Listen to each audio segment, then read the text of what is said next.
Welcome back to Wreck and Roll. Over here we have Joe. Over here we have Crunchy. I'm Brian. So we're taking a look today. Again, thank you to Wizards of the Coast. We've been given the ability to show you guys a couple of cards in the upcoming Wave 2, Rise of the Combiners. So today we're going to take a look at our second card, and I believe that it is only fair that we allow Joe, of all people, to introduce our second battle card. We have Decepticon Crown. It is the first card with a double pip with white and green. Is that Merry Christmas? No, it's white and green. Italian. Utility. Put on Decepticons only. When one of your Decepticons attacks, so anybody, not just the equipped dude, plan 1. You may put a card from your hand on top of your deck. Initial reaction is Wave 1 aggro bugs. The white will open up the deck more for them. Maybe replacing Force Field if you were running that. It will also help get those double oranges like Peace of Tyranny and Improvised Shield out of your hand and 4 damage immediately. Yeah. It also has the green, which is at the end of combat, if you flipped it on the table, you may discard a card from hand and grab that green card and put it in your hand. As I play a lot of this Insecticons, this is like a really lifesaver for Insecticon players. Like, how many times did we draw 2 Improvised Shield or like 2 Piece of Tyranny and we cannot do anything about it? Like, you're waiting for a moment where you can actually play your Improvised Shield on one bug that is about to die. That sucks. And otherwise it's going to stay in your hand and it's card that is completely dead.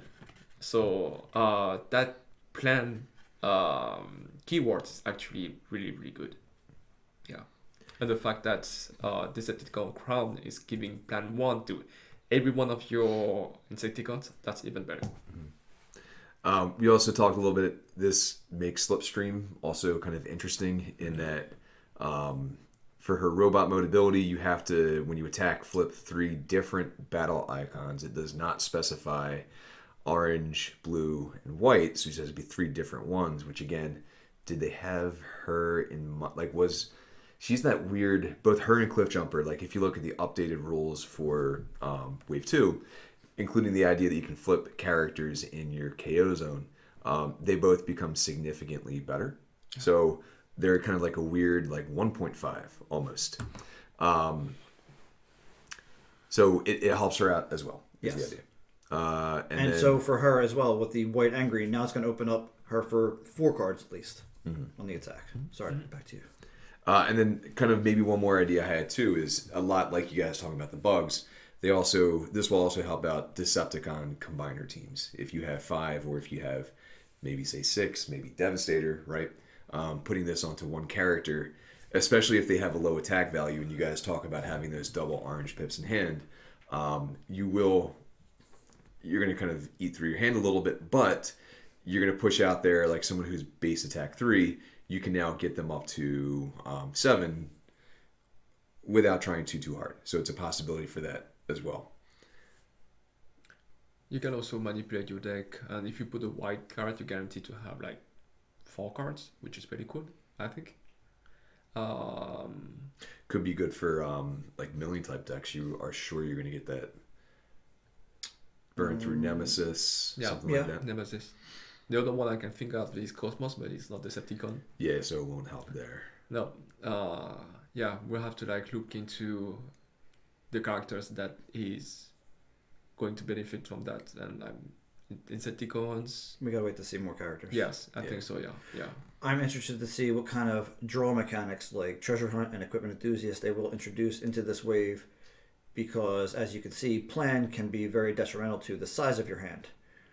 And this is a green pip card, so when it comes up in combat, you can get all 3 into your hand rather quickly-ish, maybe easy.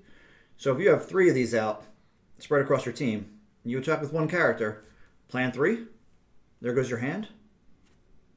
Be very careful. Yeah. Well, you say you may, right? It's not like... Yeah. Well, if I have a whole bunch of like aggro bugs, I have all these oranges. If there's some sort of major draw mechanic, boop, I'll do +6. Yeah, pretty good. I like that mechanic, by the way. It's like playing a lot of card games before, I know that there is a big issue on drawing cards because those kind of mechanics tends to like be really powerful and it's really hard to like balance it. Plan one is actually not making your hand better, not making your hand growing, but it's going to improve the quality of your hand. Of your flips. Of your flips, Yeah. So it's not bad. This card is very anti-Sunstorm. I'm not sure if WotC hates Jets. I don't know. Let's talk about that. I will say that if they had Sunstorm planned for the size of your hand being monstrous, are they trying something with plan for the size of your hand being 0? An inverse Sunstorm, when you have 0 cards in hand, you're plus whatever attack? That would be an interesting character. Ooh, didn't even think about that. The certain... In that case, plan away. Just get those cards out of your hand, man. Plan. Try that character. Yeah, because we do have a few characters in Wave 1 where their bot mode abilities say if you have no cards in hand, something, right? So Snarl. He's an Autobot. This won't work with him.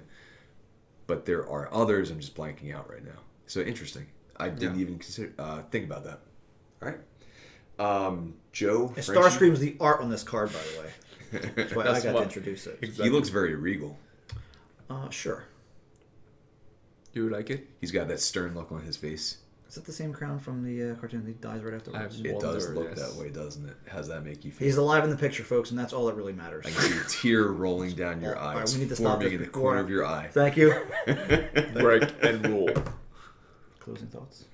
Want to say goodbye? We forgot to say it's a rare, so there's that It much. is a rare. You know, folks, it is number 17, the rare. Yes. But I mean, you guys can read, so it's okay. Rare double pip. This could be the next type of Matrix and or rollout type card. It is interesting in that it is almost kind of like the Decepticon counterpart to a Matrix, without the limitation of being on a leader only, or without the limitation of the benefits only going, if you're a leader, onto the other members of your team. Stackable, which is interesting, right? So you can have 2 of them out there on the field. I don't think would want to have 6 white-green cards in a deck, literally adding nothing to attack and defense. Is that dangerous? Unless there's some cards or abilities that might allow green to count as blue or... Ooh, like a orange. shock absorber or a Cybertonian boat type of thing. Yeah. Sure. By the way, Oh, doesn't that still work? If you flip the equal number of colors, no, it wouldn't work. Because it'd be like It specifies I get orange and blue. on plus those 2 cards. green, yeah. Yeah. wow, guess about that.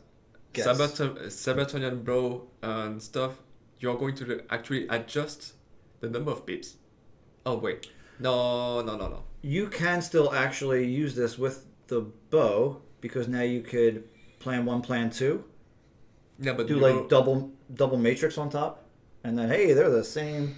Okay. They're the same thing. Double rollout, something like that. Yeah, Okay. if you do like something You like need the minimum plan 2, yeah. No ways. something like datapad. Datapad? Yes. Yeah, so you put something on top. Plan 1, put something on top. Oh, are we going to do something with the bow? You guys can. I have my 3 copies. I think that's it. Decepticon crown. Awesome. All hail Lord Starscream.